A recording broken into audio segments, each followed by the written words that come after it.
প্রিয় দিনী ভাই ও বোনেরা, আসসালামু আলাইকুম ওয়া রাহমাতুল্লাহি ওয়া বারাকাতুহু। রাশেদ সরওয়ার নোমান অফিসিয়ালে আপনাকে স্বাগতম। আজ আমি ইসলাম ধর্মের একটি মূল স্তম্ভ নিয়ে কথা বলতে চাই, যা আমাদের আল্লাহর সঙ্গে সংযোগ স্থাপন করে। তা হলো সালাত, অর্থাৎ ৫ ওয়াক্ত নামাজ। সালাত কেবল একটি আনুষ্ঠানিকতা নয়, এটি আমাদের ঈমানের প্রাণ, দ্বীনের আলো এবং জান্নাতের পথের সিঁড়ি। কুরআনে আল্লাহর সরাসরি আদেশ। আল্লাহ সুবহানাহু ওয়া তাআলা আমাদের কুরআনে বারবার নামাজ কায়েম করার নির্দেশ দিয়েছেন।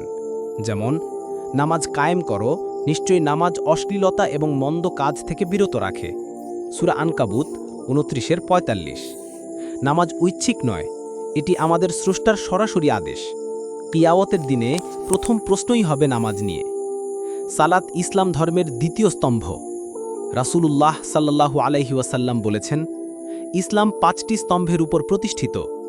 কথা সাক্ষ্য দেওয়া যে আল্লাহ ছাড়া কোনো ইলাহ নেই এবং মুহাম্মদ সাল্লাল্লাহু আলাইহি ওয়াসাল্লাম আল্লাহর রাসূল।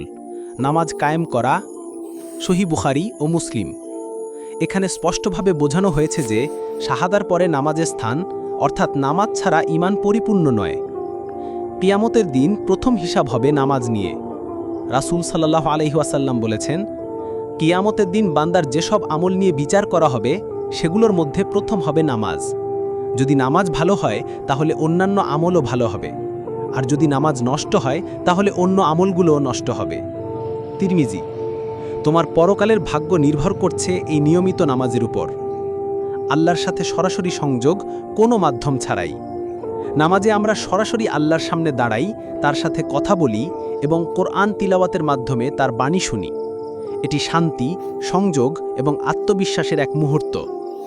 আল্লাহ বলেন, নিশ্চয়ই আমিই আল্লাহ, আমার ছাড়া কোনো ইলাহ নেই, সুতরাং আমার ইবাদত করো এবং আমার স্মৃতিতে সালাত কায়েম করো। সূরা ত্বাহা ২০:১৪। সালাত মুমিনকে পবিত্র ও নিরাপদ রাখে। প্রত্যেকটি নামাজ পাপ মোচন করে এবং জান্নাতের দিকে আমাদের আরও কাছে নিয়ে যায়। রাসূল সাল্লাল্লাহু আলাইহি ওয়াসাল্লাম বলেন, তোমাদের কারো দরজার সামনে যদি একটি নদী থাকে এবং সেদিনে ৫ বার গোসল করে, তাহলে কি তার শরীরে কোনো ময়লা থাকবে? সাহাবারা বললেন, এক বিন্দুও ময়লা থাকবে না। রাসূল সাল্লাল্লাহু আলাইহি ওয়াসাল্লাম বললেন, এটাই ৫ ওয়াক্ত নামাজের উদাহরণ, যার মাধ্যমে আল্লাহ বান্দার গুনাহ মাফ করেন। সহিহ বুখারী ও মুসলিম। উপসংহার। প্রিয় ভাই ও বোনেরা, নামাজ ছেড়ে দেওয়া মানে শুধু একটি ফরজ ইবাদত ফেলে দেওয়া নয়, বরং আমাদের প্রভুর সাথে সংযোগ বিচ্ছিন্ন করে ফেলা। আসুন আমরা কখনোই নামাজকে অবহেলা না করি। নামাজ আমাদের প্রতিদিনের আর্থিক খাবার, পাপ থেকে রক্ষা করার ঢাল এবং জান্নাতের দিকে আমাদের সবচেয়ে শক্তিশালী দড়ি। আসুন নিজেদের এবং অন্যদের স্মরণ করিয়ে দেই, নামাজ সময় মতো আদায় করুন, মনোযোগ এবং খুশু সহকারে পড়ুন এবং আল্লাহর প্রতি ভালোবাসা এবং একনিষ্ঠতার সাথে আদায় করুন।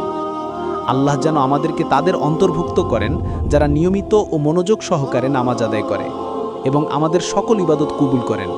আমিন। ওয়াসসালামু আলাইকুম ওয়া রাহমাতুল্লাহ।